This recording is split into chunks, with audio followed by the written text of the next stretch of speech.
ಮುಖ್ಯವಾಗಿ ಹೇಳಬೇಕಂದ್ರೆ ಯಾವುದೇ ಒಂದು ಜಾಗದಲ್ಲಿ ನರ್ಸರಿ ಶುರು ಮಾಡೋದು. ಆದರೆ ಬೇಸಿಕ್ಕಾಗಿ ಅವ್ರಿಗೆ ಬೇಕಾಗಿರೋದು ನೀರು, ಒಳ್ಳೆ ನೀರಿದ್ರೆ ಚೆಂದ. ಮತ್ತು ಒಂದು ಸರಿ ಈ ನರ್ಸರಿ ಉದ್ಯಮ ನಾವು ಲೀಸಲ್ಲಿ ಏನೇನೋ ಮಾಡಿಬಿಟ್ಟು ಎಸ್ಟಾಬ್ಲಿಷ್ ಮಾಡಿದ್ಮೇಲೆ ಮತ್ತೆ ಅದನ್ನು ತೆಗೆದು ಇನ್ನೊಂದು ಜಾಗಕ್ಕೆ ಶಿಫ್ಟ್ ಮಾಡಬೇಕಾದ್ರೆ ಭಾಳ ಕಷ್ಟ ಆಗುತ್ತೆ.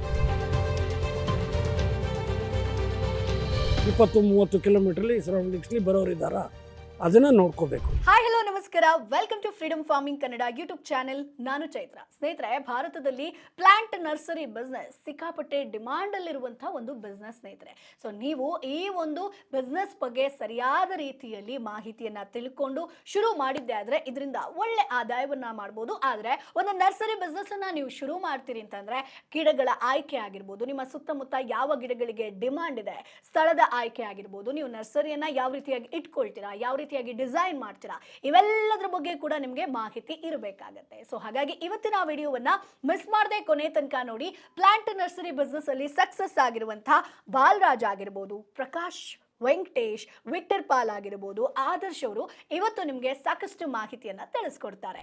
ಈ ನರ್ಸರಿ ಮಾಡಬೇಕನ್ನೋದು ಯಾರಾದರೂ ಉದ್ದೇಶ ಇದ್ದರೆ ಲೊಕೇಶನ್ ಅಂದರೆ ಒಂದು ಮುಖ್ಯವಾಗಿ ಹೇಳಬೇಕಂದ್ರೆ ಯಾವುದೇ ಒಂದು ಜಾಗದಲ್ಲಿ ನರ್ಸರಿ ಶುರು ಮಾಡೋದು. ಆದರೆ ಬೇಸಿಕ್ಕಾಗಿ ಅವ್ರಿಗೆ ಬೇಕಾಗಿರೋದು ನೀರು, ಒಳ್ಳೆ ನೀರಿದ್ರೆ ಚೆಂದ. ಅದ್ರ ಜೊತೆಗೆ ರಸ್ತೆ ಸಂಪರ್ಕ, ಹತ್ತಿರದಲ್ಲಿ ಅದನ್ನು ಊರುಗಳು, ದೊಡ್ಡ ಊರುಗಳು ಅಂತವಿದ್ದರೆ ಸೊ ಇದನ್ನು ಒಂದು ನರ್ಸರಿ ಉದ್ಯಮಕ್ಕೆ ಉಪಯೋಗ ಆಗುವಂಥ ಜಮೀನಲ್ಲಿ ಎಲ್ಲಿ ಬೇಕಾದರೂ ಮಾಡ್ಬೋದಾಗಿದೆ. ಈ ಥರ ಅಂತೇನಿಲ್ಲ. ಯಾಕಂದರೆ ನಾವು ಊರಂತ ಯಾಕೆ ಹೇಳ್ತಿದ್ದೀನಿ ಅಂದರೆ ನಮ್ಮ ಪ್ರಾಡಕ್ಟನ್ನು ಮಾರ್ಕೊಳ್ಳೋದಕ್ಕೆ ಜನಗಳಿಗೆ ತಿಳಿಸ್ಬೇಕಾಗತ್ತೆ. ಮೊದಲಾದರೆ ಒಂದು ಸರಿ ಒಂದು 2-3 ವರ್ಷ 4 ವರ್ಷ ಆದಮೇಲೆ ಜನಕ್ಕೆ ಗೊತ್ತಾಗ್ಬಿಡುತ್ತೆ ನಿಮ್ದೊಂದು ನರ್ಸರಿ ಇದೆ ಅನ್ನೋದು ಅಂತ. ಇವತ್ತು ನಮ್ಮ ನರ್ಸರಿಗೆ ಅದು ನಾವು ಮೌತ್ ಟು ಮೌತ್ ಹೋಗ್ತಾ ಇರುತ್ತೆ, ಪ್ರಚಾರ ಆಗ್ತಾ ಇರುತ್ತೆ. ಮೊದಲು ಪ್ರಚಾರ ಬೇಕಂದರೆ ಜಮೀನೊಂದು ರಸ್ತೆ ಸಂಪರ್ಕ ಇದ್ದು ಊರಿಗೆ ಹತ್ತಿರವಾಗಿದ್ದರೆ ಚೆಂದ. ಅದೆಲ್ಲ ಇದೆ, ಅವೆಲ್ಲ ಮಾಮೂಲಿ. ಇದು ನೀರು ಯಾವುದೇ ಒಂದು ಇದಕ್ಕೆ ಗದ್ದೆ ಒಂದು ಬಿಟ್ಟು ಮಿಕ್ಕಿದ ಎಲ್ಲ ಜಾಗಕ್ಕೂ ನೀರೊಂದು ನಿಲ್ಲಬಾರ್ದು. ನೀರು ಧಾರಾಳವಾಗಿ ಸರಳವಾಗಿ ಹೋಗುವಂಥ ನೀರು ಇಂಥ ಜಮೀನಿದ್ರೆ ಒಳ್ಳೆಯದು. ಸರಾಗವಾಗಿ ನೀರು ಅಂತ ವಾಟರ್ ಲಾಗಿಂಗ್ ಅಂತ ಜಾಗದಲ್ಲಿ ಆಗಲ್ಲ ನರ್ಸರಿ ಮಾಡೋದಕ್ಕೆ. ಸೂಕ್ಷ್ಮವಾಗಿರೋದಂದರೆ ಚೆನ್ನಾಗಿರೋವಂಥ ಭೂಮಿಯಲ್ಲಿ ಮಾಡ್ಬೋದಾಗಿದೆ ನರ್ಸರಿ. ಆ ಥರ ಏನು ಆದಷ್ಟು ಸ್ವಂತ ಜಮೀನಿದ್ರೆ ಒಳ್ಳೆಯದು ಅಂತ. ಈ ಸ್ವಂತ ಜಮೀನು ಇಲ್ಲದವರು ಲೀಸಿಗೆ ತೊಗೊಂಡು ಸಹ ಮಾಡ್ಬೋದು. ಲೀಸಿಗೆ ತಗೋಬೇಕಾದ್ರೆ ಮೊದಲೇದೇನಕ್ಕಂದರೆ ಇದರಲ್ಲೊಂದು ವ್ಯವಹಾರ ಅಂತ ನಾವು ಸ್ಟಾರ್ಟ್ ಮಾಡಬೇಕಾದ್ರೆ ಕನಿಷ್ಠ ಪಕ್ಷ 1 ವರ್ಷ ಹೋಗ್ಬಿಡುತ್ತೆ ಪೂರ್ತಿ ಸೆಟಪ್ ಮಾಡೋದಕ್ಕೆ. ಮತ್ತು ಎಲ್ಲ ವ್ಯವಸ್ಥೆಗಳು ಮಾಡೋ ಇನ್ಫ್ರಾಸ್ಟ್ರಕ್ಚರು, ನೀರಿನ ವ್ಯವಸ್ಥೆ, ನೆರಳು ಪರದೆ ಅಥವಾ ಗ್ರೀನ್ ಹೌಸ್ ಅಂತಿರ್ಬೋದು, ಪಾಲಿ ಹೌಸ್ ಅಂತಿರ್ಬೋದು, ಇವೆಲ್ಲ ಮಾಡೋದು ಸಾಕಷ್ಟು 1-1.5 ವರ್ಷ ಹೋಗ್ಬಿಡುತ್ತೆ. ಹಾಗಾಗಿ ನಾವು ಲೀಸಿಗೆ ತೊಗೊಂಡಾಗ ಕನಿಷ್ಠ ಪಕ್ಷ 10-15 ವರ್ಷಗಳ ಕಾಲ ಲೀಸಿಗೆ ಕೊಟ್ಟರೆ ಮಾತ್ರ ತೊಗೊಂಡು ಈ ಉದ್ಯಮ ಬೆಳೆಸ್ಕೊಳ್ಳೋದಕ್ಕೆ ಉತ್ತಮವಾಗಿರುತ್ತೆ. ಈ 5 ವರ್ಷ 1-2 ವರ್ಷ 3 ವರ್ಷ ತೊಗೊಂಡು ಏನು ಉಪಯೋಗಕರ ಆಗಲ್ಲ ಅದು. ಮತ್ತು ಒಂದು ಸರಿ ಈ ನರ್ಸರಿ ಉದ್ಯಮ ನಾವು ಲೀಸಲ್ಲಿ ಏನೇನೋ ಮಾಡಿಬಿಟ್ಟು ಎಸ್ಟಾಬ್ಲಿಷ್ ಮಾಡಿದ್ಮೇಲೆ ಮತ್ತೆ ಅದನ್ನು ತೆಗೆದು ಇನ್ನೊಂದು ಜಾಗಕ್ಕೆ ಶಿಫ್ಟ್ ಮಾಡಬೇಕಾದ್ರೆ ಭಾಳ ಕಷ್ಟ ಆಗುತ್ತೆ. ಸೊ ಹಾಗಾಗಿ ಪರ್ಮನೆಂಟ್ ಸ್ಥಳ ಇದ್ದರೆ, ಸ್ವಂತ ಜಮೀನಿದ್ರೆ ಉತ್ತಮ. ಆದಷ್ಟು ಓನ್ ಲ್ಯಾಂಡ್ ಇದ್ದರೆ ನಾವೇನು ಬೇಕಾದರೂ ಮಾಡ್ಬೋದಾಗಿದೆ ಇದರಲ್ಲಿ. ಯಾಕಂದರೆ ನಾವು ಏನೇ ಇನ್ಫ್ರಾಸ್ಟ್ರಕ್ಚರ್ ಮಾಡಬೇಕಾದ್ರೆ ಇವತ್ತೊಂದು ನಮ್ಮ ಹತ್ರ ಕೆಲಸ ಮಾಡೋ ಎಂಪ್ಲಾಯೀಸ್ಗೆ ಮನೆ ಕಟ್ಟೋದಾಗಿರ್ಬೋದು, ಒಂದು ಆಫೀಸ್ ಆಗಿರ್ಬೋದು, ನೀವೊಂದು ಪಾಲಿ ಹೌಸೇ ಹಾಕೋದಿರ್ಬೋದು, ಒಂದು ವಾಟರ್ ಟ್ಯಾಂಕೆ ಕಟ್ಕೊಳ್ಳೋದಿರ್ಬೋದು, ಒಂದು ವ್ಯವಸ್ಥೆ ಮಾಡ್ಕೊಳ್ಳೋದಕ್ಕೆ ಅನುಕೂಲ ಆಗುತ್ತೆ. ನಮ್ಮದೇ ಸ್ವಂತ ಜಮೀನು ನಾವು ಬೇಕಾಗಂಗೆ ಡಿಸೈನ್ ಮಾಡಿ ಮಾಡ್ಕೋಬೋದು. ಲೀಸ್ ಜಮೀನಲ್ಲಾದರೆ ಆಗಲ್ಲ. ಇದು ಒಂದು. ಎರಡನೇದು, ನಮ್ಮ ಸ್ವಂತ ಜಮೀನಲ್ಲಿ ಏನಾಗುತ್ತಂದರೆ ದೊಡ್ಡ ಗಾತ್ರ, ನಾವು ಯಾವ ರೀತಿ ಇದನ್ನು ಉದ್ಯಮನ ತೊಗೊಂಡೋಗ್ತೀವಿ ಅನ್ನೋದು ಮೊದಲೇ ಪ್ಲ್ಯಾನಿಂಗ್ ಮಾಡ್ಕೊಂಬಿಟ್ರೆ ಒಳ್ಳೆಯದು. ಯಾಕಂದರೆ ನಾವು ಶುರು ಮಾಡಬೇಕಾದ್ರೆ ನಮ್ಮ ಈ ಭೂಮಿಯಲ್ಲಿ ಬರೀ 1 ಎಕರೆಯಲ್ಲಿ ಶುರು ಮಾಡಿದ್ದು. ಹಾಗಾಗಿ ನಾವು ಸರಿಯಾಗಿ ಪ್ಲ್ಯಾನ್ ಮಾಡೋಕ್ಕಾಗಲಿಲ್ಲ ನಮಗೆ. ಯಾಕಂದರೆ ಹಂತವಾಗಿ ಬೆಳೆದಿರೋ ಕಾರಣಕ್ಕಾಗಿ ಇನ್ಫ್ರಾಸ್ಟ್ರಕ್ಚರ್ ಅನ್ನೋದು ತುಂಬ ಜಾಗದಲ್ಲಿ ಡೆವಲಪ್ಮೆಂಟ್ ಮಾಡಬೇಕು. ಈಗ ಒಂದು ನೀರಿನ ಟ್ಯಾಂಕೇ ಇರ್ಬೋದು, ಪಂಪೇ ಇರ್ಬೋದು, ಎಲೆಕ್ಟ್ರಿಸಿಟಿ ಫೆಸಿಲಿಟಿ ಇರ್ಬೋದು, ಇವೆಲ್ಲವೂ.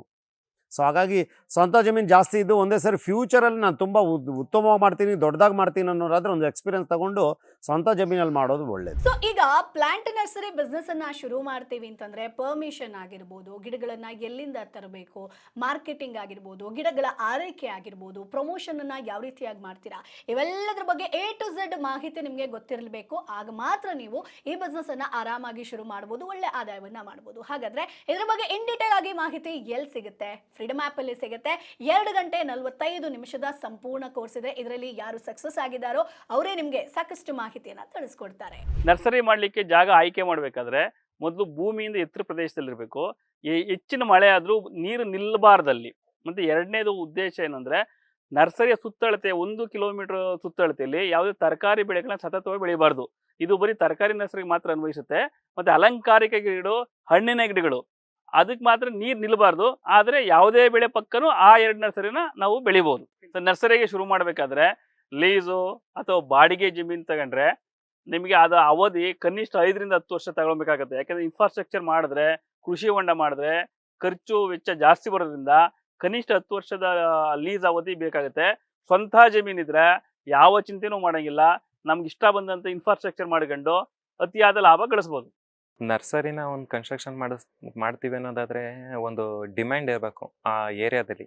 ನಾವು ಯಾವುದೇ ಒಂದು ಅವಶ್ಯಕತೆ ಇರಬೇಕಲ್ಲಿ, ನೆಸೆಸಿಟಿ ಇರಬೇಕು ಅಲ್ಲಿ ರೈತರುಗಳಿಗಾಗಿರ್ಬೋದು, ಯಾರೇ ಕಸ್ಟಮರ್ಗಳಿಗೆ. ರೈನ್ಫಾಲ್ಸ್ ಮತ್ತು ನೀರು ಮತ್ತು ನಿಮ್ಮ ಓನ್ ಪ್ರಾಪರ್ಟಿ ಇದ್ದರೆ ಅದರಲ್ಲಿ ನಿಮಗೆ ರೆಂಟ್ ಕೊಡೋದು, ಮತ್ತು ಒಂದು ವೇಳೆ ನೀವು ಫೇಲ್ ಆದರೂ ಅದನ್ನು ಯಾರಿಗೂ ಇದು ಜಾಬ್ ರಿಪ್ಲೈ ಕೊಡಬೇಕು ಅಂತ ಇಲ್ಲ. ನಿಮ್ಮದು ಓನು ಏನಾದರೂ ಲಾಸ್ ಆಗೋದಿಲ್ಲ. ಆದರೆ ನೀವು ಲೀಸಿಗೆ ಬಾಡಿಗೆ ತಗೊಂಡ್ರೆ ಕಮ್ಮಿ ಅಂದರೆ ಲೀಸಿಗೆ ಅಂದರೆ ಒಂದು 15 ಇಯರ್ಸ್ ಆದರೂ ಸಿಕ್ಕಬೇಕು.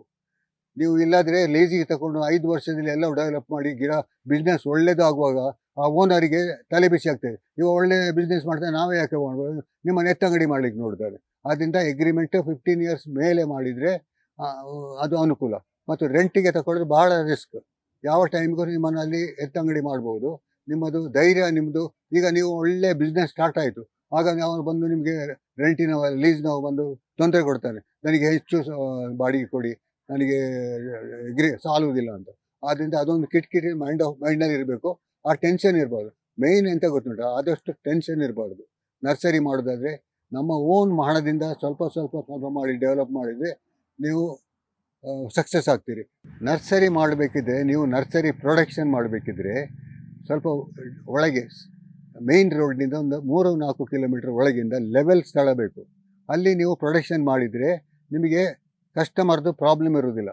ನೀವು ಇಲ್ಲದ್ರೆ ನಿಮ್ಮ ರೋಡ್ ಸೈಡ್ನಲ್ಲಿ ನರ್ಸರಿ ಮಾಡಿದ ಕೂಡಲೇ ನಿಮ್ಮ ಮನೆ ನರ್ಸರಿ ಪ್ರೊಡಕ್ಷನ್ ಕೆಲಸ ಆಗೋದಿಲ್ಲ. ಅವರನ್ನು ಅಟೆಂಡ್ ಮಾಡೋದೇ ಆಗ್ತದೆ, ನಮ್ಮ ಲೇಬರ್ ಎಲ್ಲ ಅವರ ಹಿಂದೆ ಆಗ್ತದೆ. ಆದ್ದರಿಂದ ನರ್ಸರಿ ಪ್ರೊಡಕ್ಷನ್ ಮಾಡಬೇಕಿದ್ರೆ ನಿಮ್ಮದು ಇಂಟೀರಿಯರ್ನಲ್ಲಿದ್ದು ಅಲ್ಲಿ ಪ್ರೊಡಕ್ಷನ್ ಮಾಡಿ, ಸೇಲ್ ಪಾಯಿಂಟ್ ಒಂದು ಬೇರೆ ಕಡೆ ಇರಬೇಕು.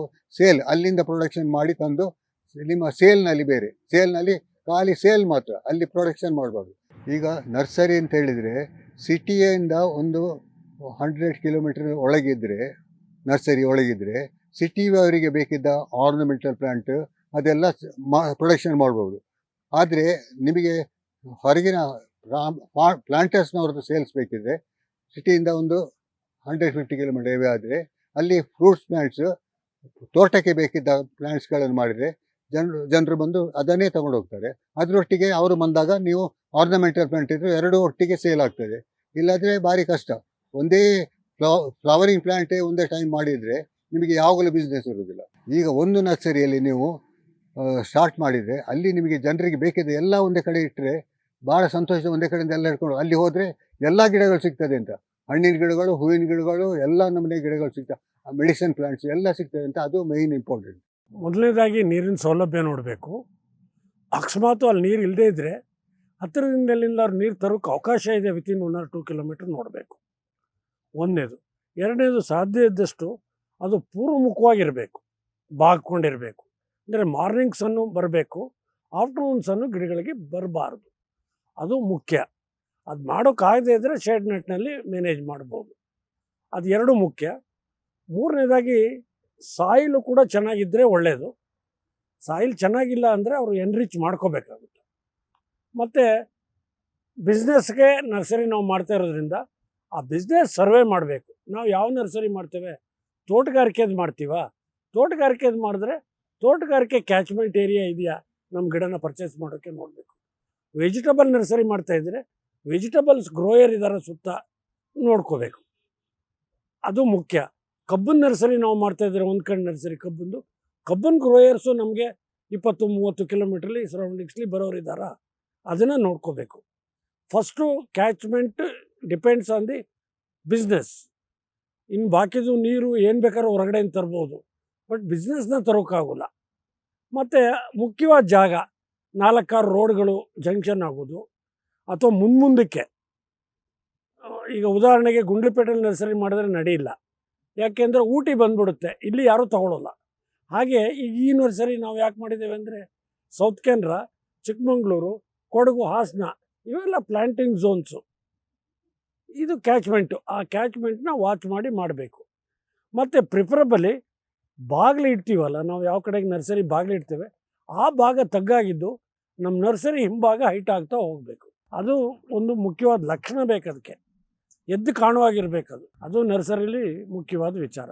ಈ ಸ್ವಂತ ಜಮೀನಿದ್ದರೆ ಮೊದಲನೇದು ಎಕನಾಮಿಕಲ್ಲು, ಹಣಕಾಸಿನ ತೊಂದರೆ ಕಡಿಮೆ ಆಗುತ್ತೆ. ಅಂದರೆ ನಾವು ಜಮೀನಿಗೆ ದುಡ್ಡು ಹಾಕಬೇಕಾಗಿಲ್ಲ, ಬಾಡಿಗೆ ಕೊಡಬೇಕಾಗಿಲ್ಲ ನಮ್ಮ ಜಾಗ. ಎರಡನೇದು ಅದ್ರ ಮೇಲೆ ಲೋನ್ ತಗೊಳ್ಳೋಕ್ಕೆ ಸಹಾಯ ಆಗುತ್ತೆ. ನಮ್ಮ ಲ್ಯಾಂಡ್ಗೆ ಲೋನ್ ಕೊಡ್ತಾರೆ, ಲೋನ್ ತಗೊಳ್ಳೋಕ್ಕೆ ಸಹಾಯ ಆಗುತ್ತೆ. ಆಮೇಲೆ ಅಲ್ಲಿ ಏನೇ ಮಾಡಿಫಿಕೇಷನ್, ಈಗ ಟ್ರೆಂಚ್ ಮಾಡಬೇಕು, ಪಿಟ್ ಮಾಡಬೇಕು, ಬಿಲ್ಡಿಂಗ್ ಮಾಡಬೇಕು, ಏನು ಬೇಕಾದ್ರೆ ಮಾಡ್ಬೇಕಾದ್ರೆ ಯಾರನ್ನೂ ಕಾಯಬೇಕಿಲ್ಲ. ಎಲೆಕ್ಟ್ರಿಫಿಕೇಷನ್ ತೊಗೋಬೇಕು, ಎಲ್ಲನೂ ನಮ್ಮ ಸ್ವಂತ ಜಮೀನಲ್ಲಿ ತೊಗೊಳ್ಬೋದು, ಬಾಡಿಗೆನಲ್ಲಿ ಆಗೋದಿಲ್ಲ. ಆದ್ದರಿಂದ ಯಾವಾಗಲೂ ಸ್ವಂತ ಜಮೀನು ಇಸ್ ಪ್ರಿಫರ್ಡ್. ಇವಾಗ ಎಲ್ಲರಿಗೂ ಸ್ವಂತ ಜಮೀನು ಇರಲಿಕ್ಕೆ ಆಗೋದಿಲ್ಲ, ಮತ್ತು ಯಾವುದು ಒಂದು ಪ್ರೈಮ್ ಪ್ಲೇಸ್ ಅಥವಾ ವಾಂಟೇಜ್ ಪಾಯಿಂಟ್ನಲ್ಲಿ ಎಲ್ರಿಗೂ ಇರೋಕ್ಕಾಗೋಲ್ಲ. ಆ ಸಮಯದಲ್ಲಿ ಲೀಸ್ಗೆ ಹೋಗೋದೇ ಒಳ್ಳೆಯದು.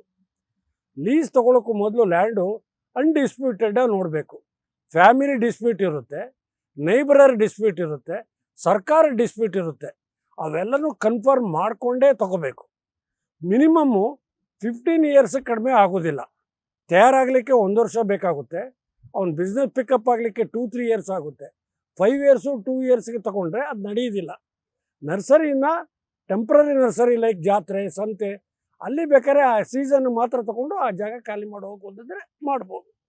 ಪರ್ಮನೆಂಟ್ ನರ್ಸರಿ ಮಾಡಬೇಕಂದ್ರೆ minimum 15 years, free from boundary, legal aspect and other things. ಇನ್ನೂ ತುಂಬ ಮುಂದೆ ಹೋಗಬೇಕಂದ್ರೆ ಆ ರೋಡ್ನಲ್ಲಿ ಏನಾದ್ರು ಮುಂದೆ electric line, pipe line, gas line ಯಾವ್ದಾದ್ರು ಬರುತ್ತಾ ಅಂತ ಆಫೀಸ್ಗಳನ್ನೆಲ್ಲ ತಿಳ್ಕೊಂಡು ತಗೋಬೇಕು. ಸೊ ಈ ಒಂದು ವಿಡಿಯೋ ನಿಮಗೆ ಯೂಸ್ಫುಲ್ ಆಗಿರುತ್ತೆ ಅಂತ ಅನ್ಕೊಳ್ತೀನಿ. ಮುಂದಿನ ವಿಡಿಯೋದಲ್ಲಿ ಮತ್ತಷ್ಟು ಕೃಷಿ ಐಡಿಯಾ ಜೊತೆ ನಾನು ನಿಮ್ಮ ಮುಂದೆ ಹಾಜರಿರ್ತೀನಿ. Bye bye.